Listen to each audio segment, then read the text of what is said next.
Welcome back again my dear friends. तो वापस आए अपने सेकंड लेक्चर को लेके आपके लिए। आज हम देखेंगे, लास्ट वीडियो में अपन ने इंट्रोडक्शन ऑफ चार्ज देखा था, रिपल्सन, अट्रैक्शन, क्या जब रुका है चार्ज, कौन सा फील्ड निकाल रहा है, क्या क्या कर रहा है, और उस पर एक बढ़िया न्यूमेरिकल भी देखा था, ट्राई करना। तो आज अपन बात कर रहे हैं यूनिट्स ऑफ चार्ज के बारे में। चार्ज की यूनिट्स हैं वो क्या क्या बोलती हैं। देखो, चार्ज जो है, तुमने अगर पिछली स्टैंडर्ड में तुमने पढ़ा हो तो चार्ज और करंट के बीच एक रिलेशन होता है, Q is equal to IT। तो यहीं से ही अपन ने चार्ज की यूनिट लिख दी, जिसको SI या एमकेएस बोलेंगे। SI का ही दूसरा नाम एमकेएस सिस्टम है, ध्यान रखना। और करंट को लेते हैं अपन एम्पियर से और टाइम को लेते हैं सेकंड से। तो और इस सब को कंबाइन करके एक नई यूनिट इंट्रोड्यूस करी जिसको कूलम बोलते हैं। तो चार्ज की ऐसा यूनिट क्या बनी, कूलम। ओके, खैर चार्ज को बहुत छोटे छोटे क्वांटिटीज मिलेंगे, माइक्रो कूलम, नैनो कूलम, इनमें ऐसे। सीजीएस की अगर बात करते हैं तो सीजीएस यूनिट को बोलते हैं स्टैट कूलम। स्टैट कूलम जिसको अपन ईएसयू भी बोलते हैं, इलेक्ट्रोस्टैटिक यूनिट। अगर कहीं तुमको स्टैट कूलम लिखा मिले तो समझ जाना वो ईएसयू ही है। और दूसरा है electromagnetic unit of charge is absolute coulomb. मतलब देखो, स्टेट कूलम को ईएसयू बोल रहे हैं तो यहाँ से एब कूलम को ईएमयू बोलेंगे। दोनों चीजें सेम है, ध्यान रखना। स्टेट कूलम कहो या फिर ईएसयू कहो, बात बराबर है। या फिर एब्सोल्यूट कूलम, एब कूलम कहो, या फिर ईएमयू, इलेक्ट्रोमैग्नेटिक यूनिट कहो, दोनों चीज सेम है। अब देखो, एक रिलेशन एस्टेब्लिश किया है, relation between SI and CGS unit. SI और सीजीएस यूनिट में क्या रिलेशन है, जिसको लिखा है 1 coulomb is equal to 3 into 10⁹ ESU. SI और सीजीएस में रिलेशन आया। तो देखो यार, यहां से तुम्हारा जो स्टैट ईएसयू अपन ने बोला था, ईएमयू बोला था, ईएसयू किसके बराबर हो जाएगा, यहाँ से 1 ईएसयू, 1 ईएसयू हो गया 1/3 इंटू 10⁹ कूलम के। और 1 कूलम जो होता है एब्सोल्यूट कूलम के साथ, इसका रिलेशन है 1 coulomb is equal to 1/10 absolute coulomb. Okay, तो यहां से अपन ने 1 ईएमयू, सुनो ध्यान से, ये जो एब है ना, एब्सोल्यूट कूलम, इसी को ईएमयू बोल रहे हैं। और ईएमयू जो है वही एब है, कंफ्यूज मत होना, ठीक है। तो 1 कूलम तुम्हारा 3 इंटू 10⁹ ईएसयू का है। तो यहां से 1 ईएसयू 1/3 इंटू 10⁹ कूलम के आ गया। और 1 कूलम और एब्सोल्यूट कूलम के बीच ये रिलेशन है, 1 coulomb is equal to 1/10 absolute coulomb. Okay, तो यहां से एब्सोल्यूट कूलम को ही ईएमयू बोल रहे हैं, तो यहां से 1 ईएमयू 10 कूलम बन जाएगा। ओके, अब देखो यार, एक बहुत बढ़िया रिलेशन शायद तुमने बहुत कम देखने को मिलेगा। ये जो 1 ईएमयू और 1 ईएसयू, 1 ईएमयू और 1 ईएसयू का जो रेशो अपन ने निकाला, देखो 1 ईएमयू कल आया आपके 10 कूलम के, और 1 ईएसयू कल आया 1/3 इंटू 10⁹ कूलम के। अरे यार, बहुत बढ़िया रिलेशन निकल के आया। इस सबको जब अपन ने वैल्यूज वगैरह पुट करी तो एक वैल्यू निकल के आई अपने पास में, जो है 3 इंटू 10⁻10। अगर याद हो तुमको, स्पीड ऑफ लाइट जो होती थी उसको अपन लिखते थे 3 इंटू 10⁸, लेकिन मीटर पर सेकंड में, ध्यान रखना, वो ऐसा यूनिट में होती थी स्पीड ऑफ लाइट, प्रकाश के वेग का वैल्यू वैक्यूम में। तो यार कहीं ना कहीं उसी के इक्वल बना सकते हैं इसको, लेकिन हमने जब इसको लिखा और मीटर पर सेकंड में कन्वर्ट किया तो इसको देखा कि जो 10⁻10 वैल्यू जो है वो यार आपकी सेंटीमीटर पर सेकंड में है। समझ रहे? 1 ईएमयू और 1 ईएसयू का जो रेशो आया वो आया स्पीड ऑफ लाइट के इक्वल। बहुत इंपॉर्टेंट रिलेशन है, याद रखना। 1 ईएमयू और 1 ईएसयू बराबर है स्पीड ऑफ लाइट के। ये रहा 1 ईएमयू और 1 ईएसयू की डायरेक्ट वैल्यू तुम याद भी रख सकते हो यहाँ से। देखो, अब कुछ एक और यूनिट है जो कि बहुत हमारे एग्जाम्स में पूछी गई है। एक और है जिसको बोलते हैं अपन स्मॉलेस्ट यूनिट। स्मॉलेस्ट यूनिट होती है फ्रैंकलिन। ये एक्चुअली में तुम्हारा वही ईएसयू है जिसको फ्रैंकलिन और बोल रहे हैं। ये सीजीएस यूनिट का ही पार्ट है। तो स्मॉलेस्ट यूनिट क्या हुई तुम्हारी, फ्रैंकलिन। एक प्रैक्टिकल यूनिट है जिसको लेबोरेटरीज वगैरह में यूज करते हैं, एम्पियर इंटू आवर। इसको मॉडिफाई करके इन्होंने बोला फेराडे। और फेराडे जो होता है आपका, वो बिगेस्ट यूनिट ऑफ चार्ज है, ध्यान रखना। Smallest unit of charge, charge की सबसे छोटी यूनिट है फ्रैंकलिन, और सबसे बड़ी है फेराडे। ओके, अब देखो यार, 1 फेराडे इक्वल है तुम्हारा 96500 कूलम के। अब ये तुमने पढ़ा होगा, लेकिन इसका थोड़ा सा डिटेलेशन बताते हैं। जो 1 फैराडे होता है ना, एक्चुअली में हमने लिखा है आपको Na/E। Na जो होता है उसको बोलते हैं एवोगैड्रो नंबर, एवोगैड्रो संख्या, और E जो होता है आपका इलेक्ट्रॉनिक चार्ज होता है।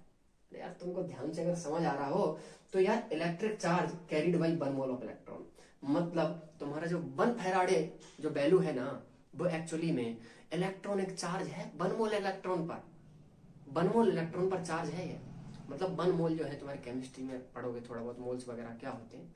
तो 1 मोल जो तुम्हारा इलेक्ट्रॉन पे चार्ज है ना, इलेक्ट्रॉन का चार्ज ऑन 1 मोल इलेक्ट्रॉन, मतलब 1 मोल इलेक्ट्रॉन पे जो चार्ज होता है वही तुम्हारा फैराडे होता है, 1 फैराडे की वैल्यू के इक्वल। तो जब अपन ने Na और E को जब इसको मल्टीप्लाई किया तो वैल्यू जो आई ना, अप्रोक्स इसके इक्वल आई 96.10 के। तो ध्यान रखना, बहुत इंपॉर्टेंट लेसन है कि जो तुम्हारा 1 फैराडे होता है वो इक्वल होता है electronic charge on 1 mole electron, charge carried by 1 mole electron.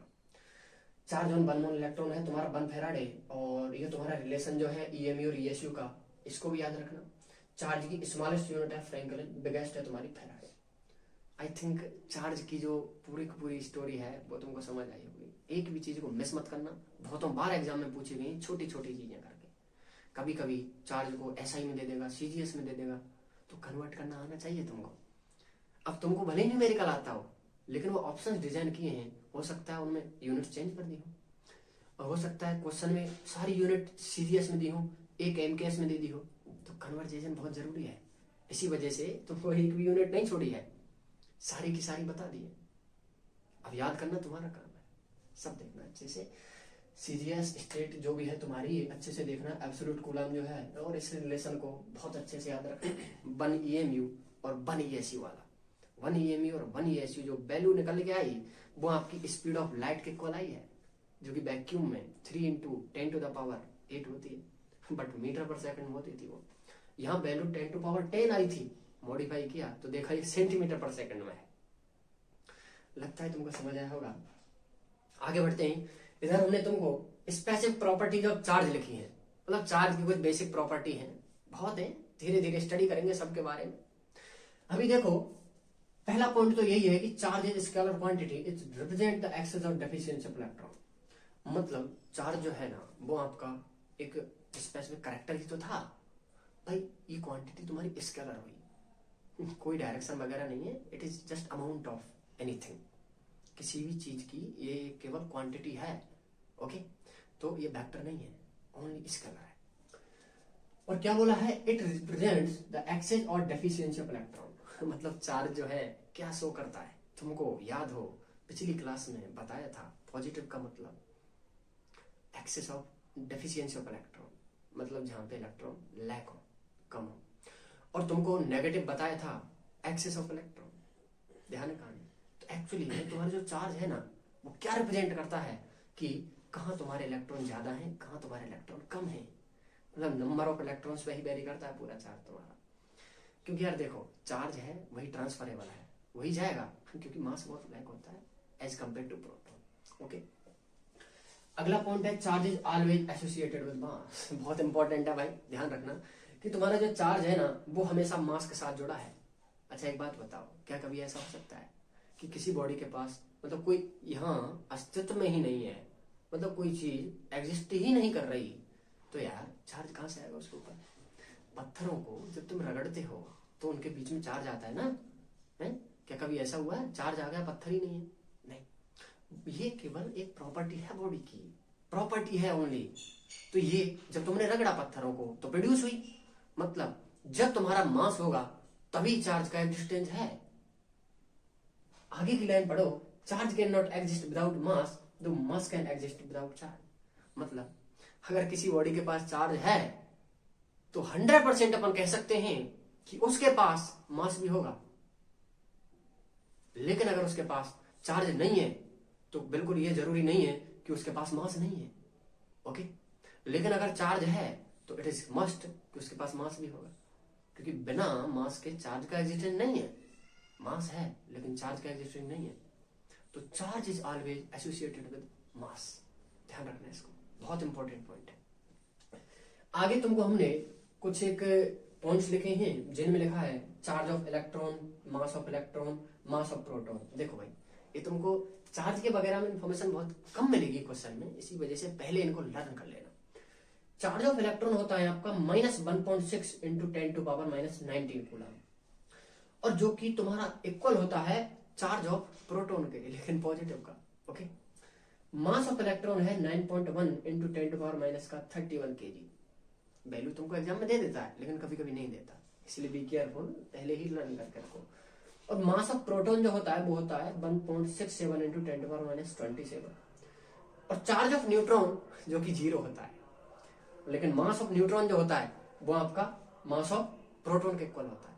Okay, और चार्ज ऑफ अल्फा की बात करते हैं तो अल्फा जो पार्टिकल होते हैं आपके वो न्यूक्लियस होते हैं हीलियम के, जिन पे चार्ज होता है आपका ये 2 टाइम्स ऑफ इलेक्ट्रॉन, और मास होता है आपका 4 टाइम्स ऑफ प्रोटॉन।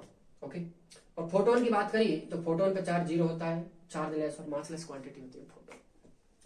यहां तुमको एक एनालॉजी दिखाई है हमने कि जब कोई बॉडी से इलेक्ट्रॉन निकल रहा है, इस वाली में इंटर कर रहा है, तो देखो जरा यहां से अगर इलेक्ट्रॉन जाएगा, भाई देखो जब भी इलेक्ट्रॉन ट्रांसफर होगा उसके साथ मास भी जाएगा। क्यों? क्योंकि इलेक्ट्रॉन जा रहा है तो मास भी तो साथ जाएगा है। क्या ऐसा हो सकता है इलेक्ट्रॉन चला गया मास गया ही नहीं? ऐसा नहीं होगा। जब भी इलेक्ट्रॉन जाएगा पक्का मास भी जाएगा। ओके, क्योंकि क्या बताया, इलेक्ट्रॉन चार्ज है और चार्ज के साथ मास है, मतलब जब भी चार्ज का ट्रांसफर होगा तो मास भी ट्रांसफर होगा। तो यहां से अगर इलेक्ट्रॉन गया तो यार इलेक्ट्रॉन गया है तो इलेक्ट्रॉन के ही अमाउंट के इक्वल, आपका इलेक्ट्रॉन के मास के इक्वल मास भी ट्रांसफर हुआ है। और जहां से इलेक्ट्रॉन जा रहे हैं, लेट अस सपोज इस बॉडी का जो मास था वो पहले एम ए था और इसका था एम बी। अब यहां से इलेक्ट्रॉन अगर निकले, यार इलेक्ट्रॉन निकले हैं तो पक्का मास भी निकला होगा, तो इस वाली बॉडी का जो मास होगा वो एम ई टाइम्स डिक्रीज कर जाएगा, एम ई डिक्रीज कर जाएगा। एक इलेक्ट्रॉन अगर गया है तो एक इलेक्ट्रॉन के मास के बराबर जो मास होगा बॉडी नंबर 1 का, वो डिक्रीज कर जाएगा। तो यही मास तुम्हारा दूसरे में ट्रांसफर हो रहा है चार्ज के फॉर्म में, तो यहाँ वो जुड़ जाएगा। ओके, तो यहां से तुम्हारा मास कम हुआ और यहां जाके ऐड हो गया। आ रही कहानी समझ? मतलब ट्रांसफर जब भी होगा मास तो ट्रांसफर होगा ही, चार्ज जब भी ट्रांसफर होगा तो मास तो ट्रांसफर होगा। ए बॉडी ने चार्ज दिया मतलब मास भी दिया, तो बॉडी ए का जो मास था आपका डिक्रीज कर गया, बॉडी ए का इंक्रीज कर गया एज कंपेयर टू जो इनिशियल कंडीशन थी। अब जो इलेक्ट्रॉन आपका देता है उसको डोनर बोलते हैं और जो इलेक्ट्रॉन एक्सेप्ट करता है उसको अडेप्टर बोलते हैं। ओके, अब कोई भी बॉडी तुम्हारी इलेक्ट्रॉन दे रही है, मतलब यार उसके पास बहुत पैसा है, वो धनी है, तो उस पर पॉजिटिव चार्ज बोल देते हैं। और जो ले रही है उसके पास पैसे की कमी है, उसको चाहिए किसी और से, तो अपन बोल देते हैं वो नेगेटिव हो गई। तो कहीं से अगर इलेक्ट्रॉन निकल रहे हैं, इसका मतलब समझ जाना जहां से इलेक्ट्रॉन जा रहे हैं वहां से कुछ पैसे की कमी हो रही है, तो वहां पे आएगा पॉजिटिव। और जहां वो जाके जुड़ रहे हैं वहां जो है वो कोई गरीब आदमी है जिसके पास पैसा जा रहा है, ओके, तो वो आपका नेगेटिव होगा, ऋणी जिसको बोलते हैं। आई थिंक ये कहानी तुमको समझ आई होगी। इंपॉर्टेंट पॉइंट ये था कि जो चार्ज है ना वो हमेशा मास के साथ एसोसिएटेड है। चार्ज जब भी ट्रांसफर होगा उसके साथ साथ मास भी ट्रांसफर होगा। ओके, तो ध्यान रखना, क्योंकि चार्ज और मास जो है वो दोनों एक दूसरे से कनेक्टेड है, क्योंकि बिना मास के चार्ज का एग्जिस्टेंस नहीं है। ओके, चार्ज जब भी ट्रांसफर होगा मास भी ट्रांसफर होगा। आई थिंक पूरी कहानी तुमको ये भाई समझ आई होगी, और थोड़ा एक बार और रिवाइज करने की कोशिश करना। चलिए देखिए, ये सब कुछ जो है यूनिट्स वगैरह के बारे में था, और ये आपको थोड़ा सा स्पेसिफिक प्रॉपर्टी के बारे में थी। ओके, यहाँ एक पॉइंट है आपका, चार्ज इज इनवेरिएंट। इनवेरिएंट का मतलब होता है charge is independent of velocity. मतलब अगर किसी बॉडी के पास में जैसे सपोज 5 माइक्रोकूलम का चार्ज है, तो अब चाहे उसकी स्पीड आप कितनी भी चेंज कर दो, चार्ज उतना ही रहेगा। चार्ज जो है हमने यहां लिखा है तुमको कि charge is not the function of speed, मतलब वेलोसिटी का फंक्शन नहीं है चार्ज तुम्हारा। अब वेलोसिटी के चेंज होने पे तुम्हारा चार्ज चेंज नहीं रहेगा, वो कांस्टेंट रहेगा। ठीक है, चार्ज जो है वो तुम्हारा वेलोसिटी पे डिपेंड ही नहीं कर रहा, लेकिन उसके नीचे है बट स्पेसिफिक चार्ज, जिसको देखो किसी भी बॉडी के लिए अगर तुमको स्पेसिफिक चार्ज लिखना है, इसका मतलब है वो अपन से Q/m का रेशो पूछ रहा है। स्पेसिफिक चार्ज, इसको विशिष्ट आवेश बोलते हैं। स्पेसिफिक चार्ज मतलब विशिष्ट आवेश, विशिष्ट आवेश का मतलब होता है उस बॉडी के लिए चार्ज और मास का रेशो, कुछ नहीं बस। तो स्पेसिफिक चार्ज जो है वो Q बाई एम इधर लिखा है, ये फंक्शन है आपका इस वेलोसिटी का। ध्यान से देखना, चार्ज जो था वो तुम्हारा वेलोसिटी के इंडिपेंडेंट था, वो डिपेंड ही नहीं कर रहा था वेलोसिटी पे। लेकिन जो स्पेसिफिक चार्ज है जिसको अपन Q बाई एम लेते हैं वो डिपेंड कर रहा है। अब कैसे, देखो थोड़ा सा। According to the principle of specific relativity, the very high velocity, which is grade of velocity of light, v approx equal to c, so the moving mass becomes a large multiplication. मतलब कोई body जो है तुम्हारी, अगर उसकी velocity speed of light के approx हो जाए, मतलब स्पीड ऑफ लाइट के लगभग बराबर हो जाए, तो क्या होगा देखो जरा।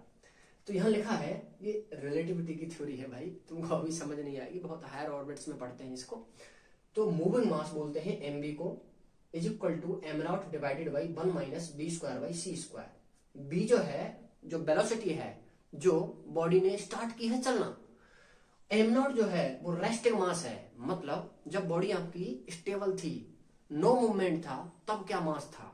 और जब वेलोसिटी ऑफ स्पीड से, स्पीड ऑफ लाइट से चलने लग गई, तब उसके मास पे क्या इफेक्ट आया, उसको बोला है मूविंग मास। मतलब जब चलने लग गई तब मास पे क्या इफेक्ट आया। और नॉट लिखा है रेस्ट मास को, रेस्टिंग मास, जब उसका वेलोसिटी 0 था। अब देखो यार, बड़ी मजेदार कहानी निकल के आई। जब हमने वेलोसिटी को लगभग c के इक्वल किया, स्पीड ऑफ लाइट, जिसको 3 × 10⁸ बोला था अभी कुछ देर पहले, तो अपन ने देखा यहां जब अपन ने b इक्वल टू लगभग c डाला, तो अपन के पास में जो एम बी की जो वैल्यू निकल के आई वो बहुत ज्यादा ग्रेटर निकल के आई। मतलब समझ रहे हो, इस सारी मारा मारी चल किस बात की रही है कि चार्ज जो है ना आपका, वो जब स्टेबल है और जब चलने लग गया, अगर उसके पास मास में अगर देखा जाए तो स्पेसिफिक चार्ज जो है आपका, मतलब यार कोई बॉडी है, तो जब भी उसकी स्पीड आप, वेलोसिटी आप बहुत ज्यादा हाई करोगे तो मास इंक्रीज करता है। ये स्पेसिफिक रिलेटिविटी की थ्योरी होती है, जो अपने एस.सी. वर्मा सर ने बहुत अच्छे से एक्सप्लेन करी है। अभी अपन वो सब नहीं देखेंगे, अपन को बस इससे काम है थोड़ा बहुत। तो देखा अपन ने कि यार Q बाई एम जो है, और देखा कि यार मतलब वेलोसिटी बहुत ज्यादा ग्रेड की करने पे मास चेंज हो गया। स्पेसिफिक चार्ज में Q बाई एम है, मतलब स्पेसिफिक चार्ज को जब लिखा तो अपन ने देखा यार चार्ज तो कांस्टेंट था वेलोसिटी के साथ, लेकिन स्पेसिफिक चार्ज, अरे यार जब नीचे से मास इंक्रीज किया है तो स्पेसिफिक चार्ज डिक्रीज कर गया। मतलब जब आप वेलोसिटी को बहुत ज्यादा ग्रेड पे ले जाओगे, approx velocity equal to c, speed of light, वहां तक अगर लेके जाते हो, तो यार कहानी बड़ी मजेदार निकली। तो देखा कि स्पेसिफिक चार्ज डिक्रीज कर रहा है, चार्ज कांस्टेंट है लेकिन स्पेसिफिक चार्ज डिक्रीज कर रहा है वेलोसिटी के इंक्रीज होने पे, क्योंकि मास इंक्रीज कर गया। और नीचे से अगर मास इंक्रीज किया है तो स्पेसिफिक चार्ज डिक्रीज करेगा। अरे लेकिन और नीचे थोड़ा लिखा है, but for non relativistic condition, मतलब जिसमें आपकी जो वेलोसिटी है वो मतलब c से बहुत ज्यादा कम है, लेस देन c है, उस केस में जो आपका मास है उसमें कोई इफेक्ट नहीं आता। इस वजह से लिखा है charge particle specific charge Q by M constant, जितना पहले था उतना ही अब रहेगा। क्यों? क्योंकि ये चेंज केवल कब आया है, जब आपने वेलोसिटी को बहुत ज्यादा ग्रेड पे ले गए हो। अप्रोक्स c, मतलब पार्टिकल इतना तेज मूव कर रहा है कि जैसे अपनी लाइट मूव करती है, स्पीड ऑफ लाइट के इक्वल, तभी ये काम हो पाएगा कि आपकी मास जो हो बहुत ज्यादा इंक्रीज कर जाए, अदरवाइज किसी भी केस में नहीं होगा। ओके, सो मास अब चेंज नहीं हुआ क्योंकि आपकी जो वेलोसिटी है बहुत कम है स्पीड ऑफ लाइट के, तो Q बाई एम जो होगा वो कांस्टेंट रहेगा, उसमें कोई चेंज नहीं आएगा। समझ आया? देखो यार कहानी क्या थी कि चार्ज जो था वो इनवेरिएंट बोला, इसका मतलब इंडिपेंडेंट ऑफ वेलोसिटी, वेलोसिटी पे चेंज नहीं हो रहा, लेकिन Q बाई एम जो है वो चेंज हो रहा है। Q बाई एम क्या है? स्पेसिफिक चार्ज, उसमें मास की टर्म है नीचे। अब आप वेलोसिटी को up to equal to speed of light करते हो, तो आपके लिए क्या कहानी देखने को मिली कि मास इंक्रीज कर गया, और मास इंक्रीज किया तो स्पेसिफिक चार्ज डिक्रीज कर गया। ये एक बंद किया हुआ है, देख लेना इसको अच्छे से। तो लगता है ये तुमको समझ आया होगा। अब आगे देखते हैं कि चार्ज इज क्वांटाइल, मतलब ये स्पेसिफिक प्रॉपर्टी चल रही है चार्ज की, जिसमें अपन ने एक ये देख ली इनवेरिएंट, और एक है चार्ज इज क्वांटाइज्ड। तो क्वांटाइज का क्या मतलब होता है? The quantity which changes in steps, मतलब ऐसी राशियां, ऐसी क्वांटिटी जो स्टेप्स में चेंज होती हैं। जैसे आप स्टेयर्स पे मूव करते हो, सीढ़ियों पे जब चढ़ते हो ना, तो एक के बाद दूसरी आती है, बीच में पैर थोड़े जाता है भाई, एक के बाद दूसरी आती है ना। तो स्टेप्स, ऐसी क्वांटिटी जो स्टेप्स में चेंज होती है। एक्चुअली में क्वांटा का मतलब क्या होता है समझो। क्वांटा का मतलब होता है ऐसी क्वांटिटी जो स्टेप्स में चेंज होती है। अब वो चार्ज हो चाहे कोई और हो, ठीक है, जो क्वांटिटी आपकी स्टेप्स में चेंज होंगी उनको क्वांटा बोलेंगे, और जो इस क्वांटा को फॉलो करती हैं उनको अपन क्वांटाइज्ड बोलते हैं। समझ आएगा? तो इसको ऐसे याद रख लो तुम, क्वांटा का एक्चुअल मतलब क्या है। क्वांटा का एक्चुअल मतलब है the quantity which change in steps, जो आपकी स्टेप्स में चेंज होती है। स्टेप्स मींस 1 के बाद सेकंड, सेकंड के बाद थर्ड, थर्ड के बाद फोर्थ, ऐसे। कभी भी बीच में 1 के बाद 1.5 नहीं आएगा, सीधा 1 के बाद 2 आएगा, 2 के बाद 3 आएगा। मतलब चार्ज होगा, ट्रांसफर जब भी होगा फ्रैक्शन में नहीं होगा। इस चार्ज के ट्रांसफर की बात चल रही है। जैसे 1.5 गया, ऐसे नहीं जाएगा चार्ज, सीधा जाएगा, 1 जाएगा या 2 जाएगा, ऐसे नंबर्स में, ओके, इंटीजर्स में। तो क्वांटा का मतलब है ऐसी क्वांटिटी जो आपकी स्टेप्स में चेंज होती है, उसको अपन क्वांटा बोलते हैं। और जो इस रूल को फॉलो करती है उनको क्वांटाइज बोलते हैं। अब चार्ज भी फॉलो कर रहा है, इसलिए बोल दिया चार्ज इज क्वांटाइज। मतलब चार्ज जब भी चेंज होगा किसी बॉडी पे, वो स्टेप्स में चेंज होगा, okay. The quantization of electric charge is property by virtue of which all free charges are integral multiple of a basic unit of charge represented by E. Thus the charge of any body is given by, मतलब charge of any body जो है किसी भी body का integer में चलेगा हर बार, लेकिन n जो है आपका नंबर है कि कितने हैं, चार्ज कितना है। भाई जैसे 5 चार्ज है, इसका मतलब क्या हुआ कि उसके पास 5 इलेक्ट्रॉन है। क्योंकि चार्ज जब भी नाम आता है तो दिमाग में इलेक्ट्रॉन आना चाहिए, क्योंकि इलेक्ट्रॉन है जिसके बारे में अपन स्टडी करेंगे पूरी की पूरी। क्योंकि भाई चार्ज को मूवेबल ट्रांसफरेबल हो, उसी को लेते हैं। तो ट्रांसफर जब भी होगा चार्ज होगा, प्रोटॉन तो नहीं चल सकते ना, बहुत हैवी होते हैं। तो किसी भी बॉडी के लिए चार्ज जो है उसको Q इक्वल टू एन से लिखा है। इसमें एन जो होगा ना आपका पॉजिटिव और नेगेटिव इंटीजर हो सकता है, क्योंकि चार्ज कभी नेगेटिव भी होगा और पॉजिटिव भी होगा, ओके। लेकिन ये कभी भी 1.5 1.3 फ्रैक्शन में नहीं होगा, 1/2 ऐसे नहीं होगा, सीधा होगा, 1 होगा, 2 होगा या 3 होगा। ध्यान रखना इसको, ओके। तो एक्चुअली में क्वांटाइजेशन का क्या मतलब है? क्वांटाइजेशन का एक्चुअल मतलब है ऐसी क्वांटिटी जो स्टेप्स में चेंज होती है। आई थिंक तुमको समझ आई होगी ये कहानी, ओके। तो यहां तुमको लिखा है चार्ज इज कंजर्व, ये अलग प्रॉपर्टी है एक और। चार्ज इज कंजर्व का क्या मतलब है? यार कंजर्व का क्या मतलब है कि कोई क्वांटिटी आपकी पहले जितनी थी बाद में भी उतनी मिले, मतलब कोई चेंज ना हो ऐसी क्वांटिटी में, ऐसे को बोलते हैं कंजर्व। तो अब चार्ज भी इसको फॉलो करता है, इसलिए चार्ज को भी कंजर्व बोल दिया। मतलब किसी भी प्रोसेस में आपका चार्ज जितना पहले था बाद में भी उतना ही रहेगा, चार्ज चेंज नहीं होगा किसी प्रोसेस में, इसी को बोल दिया चार्ज इज कंजर्व। अब देखो इसके एग्जांपल लिया है एक, in an isolated system total charge doesn't change with respect to time, time के साथ चार्ज चेंज नहीं होगा, ओके। और एक एग्जांपल है यूरेनियम 238-92, जब इसको ब्रेक किया तो देखा अपन ने यहाँ ये थ्योरियम और अल्फा पार्टिकल रिलीज कर रहा है। यहाँ पे चार्ज आपका 92 ही रहा और यहाँ आपका टोटल ऐड करके 92 मिला, मतलब there is no change in charge, कोई चेंज नहीं आया चार्ज में। नीचे भी एक एग्जांपल है जिसको एनहिलेशन और पेयर प्रोडक्शन बोलते हैं, इसको आई थिंक शून्यीकरण बोलते हैं, और इसको बोलते हैं युग्म उत्पादन। तो एनहिलेशन का क्या मतलब है कि जब आपके 2 इलेक्ट्रॉन, एक इलेक्ट्रॉन और एक पॉजिट्रॉन, जब इलेक्ट्रॉन पे, ये तुम आगे और पढ़ लोगे कि इलेक्ट्रॉन पॉजिट्रॉन में एक्चुअली डिफरेंस क्या होता है। नेगेटिव चार्ज वाले को इलेक्ट्रॉन बोलते हैं ई पे, और पॉजिटिव चार्ज है उसको पॉजिट्रॉन बोलते हैं। यहाँ लिखा है देखो, ई जिसपे माइनस है उसको इलेक्ट्रॉन, जिसपे प्लस है उसको पॉजिट्रॉन, ओके। तो यहाँ पे जब ये दोनों ऐड हुए तो इन्होंने एक पार्टिकल गामा निकाला जिसके लिए चार्ज 0 होता है, एनर्जी भी रिलीज करी 1.02 मेगा इलेक्ट्रॉन वोल्ट की। न्यूक्लियर फिजिक्स जब पढ़ेंगे ना तब इसकी स्टडी करेंगे अच्छे से, ध्यान रखो, थोड़ा धैर्य रखो। और पेयर प्रोडक्शन में जब इस गामा पार्टिकल का चार्ज जो है शुरुआत में 0 है, इसने एनर्जी को गेन करके ये 2 पार्टिकल बना दिए, इलेक्ट्रॉन और पॉजिट्रॉन, लेकिन चार्ज इनका अभी भी 0 है पूरी प्रोसेस में। तो ये सारे काम जो है चार्ज के हैं। इनवेरिएंट देखा, वेलोसिटी के साथ डिपेंडिंग नहीं है, और कंजर्वेशन देखा चार्ज का, और कैसे ट्रांसफर होता है स्टेप्स में वो देखा। और थोड़ा रिवाइज करना पीछे का भी और इस सब को भी, ताकि अच्छे से नोट्स बनाना, क्योंकि आई थिंक लगता है सारी चीजें हमने कवर करने की पूरी कोशिश करी है, और पिछला जो बताया है उस सबको अच्छे तरीके से रिवाइज करते रहना। And best of luck for your future. आगे मिलते हैं अगली वीडियो में। ओके, अभी इसी पे